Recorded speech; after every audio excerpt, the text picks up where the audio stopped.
कामचोर देवरानी। एक बार की बात है, सुषमा अपने पूरे परिवार के साथ खुशी खुशी मोहन नगर में रहती थी।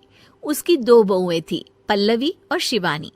एक दिन दोनों बहुएं रसोई में काम कर रही होती है कि तभी उनकी सास सुषमा उन्हें बुलाती है। अरे बहू, जरा इधर तो आना। शिवानी, जरा जाकर देखना सासू माँ क्या कह रही हैं। दीदी आप ही देख लो ना जाकर, आपको भी तो सुनाई दे रहा है। अरे मैं आटा गूंद रही हूँ ना, तुम चली जाओ। हाँ तो मैं भी तो सब्जी काट रही हूँ ना दीदी। अरे बहू जल्दी आओ। उफ़ो, ये तो जाएगी नहीं, मैं ही जाकर देखती हूँ कि क्या करना है। पल्लवी सुषमा के कमरे में जाती है। जी मम्मी जी, क्या हुआ?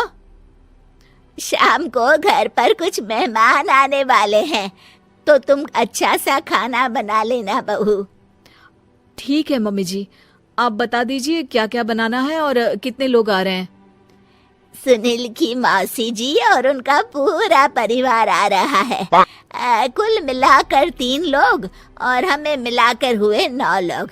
तो अभी से ही तैयारी करना शुरू कर दो। और हाँ, घर की सफाई भी कर देना, हाँ अच्छे से। जी मम्मी जी, सब काम हो जाएगा, आप चिंता मत कीजिए। पल्लवी शिवानी को घर में मेहमान आने वाले हैं इसके बारे में बताती है। क्या 9 लोगों का खाना बनाना होगा, घर की सफाई करनी है? बाप रे, सासू माँ ने तो हमें घर की नौकरानी ही समझ कर रखा है। ऐसा नहीं बोलते शिवानी, हम इस घर की बहू हैं और घर के काम करना हमारा फर्ज है। दीदी तो है ही सासू माँ की चमची, जब देखो सासू माँ सासू माँ। मैं तो इतना सारा काम नहीं करने वाली। शिवानी कपड़े लेकर गमला साफ कर रही होती है और चक्कर आने का नाटक करने लगती है। मेरा सर चकरा रहा है। तभी वहाँ पल्लवी और सासू माँ जाते हैं। अरे बहू, क्या हो गया तुम्हें? मम्मी जी, बहुत तेज सर में दर्द हो रहा है। तुम एक काम करो शिवानी, आराम कर लो। नहीं नहीं दीदी, घर में मेहमान आने वाले हैं, मुझे आपकी मदद करनी चाहिए।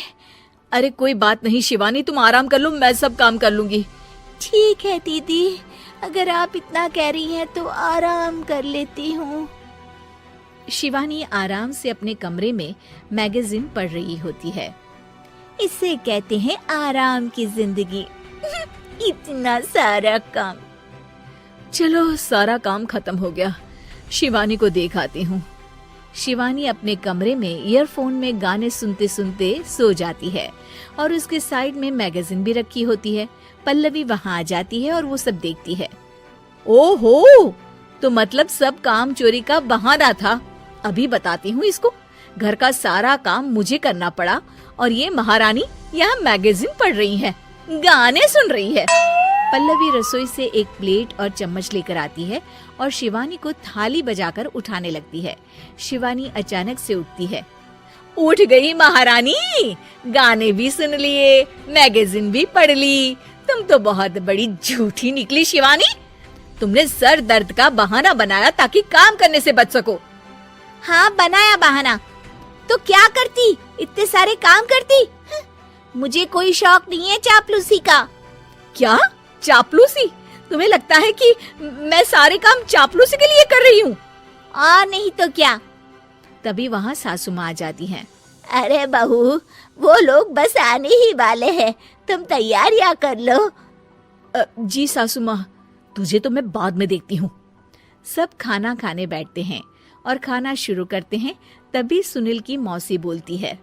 वाह भाई वाह, खाना तो बहुत ही अच्छा बना है सुषमा जी, एक एक चीज में क्या स्वाद है। ये सुनकर शिवानी मुंह बना लेती है। उसे अपनी जेठानी की इतनी तारीफ रास नहीं आती। आपकी बहुएं तो बहुत ही अच्छा खाना बनाती हैं।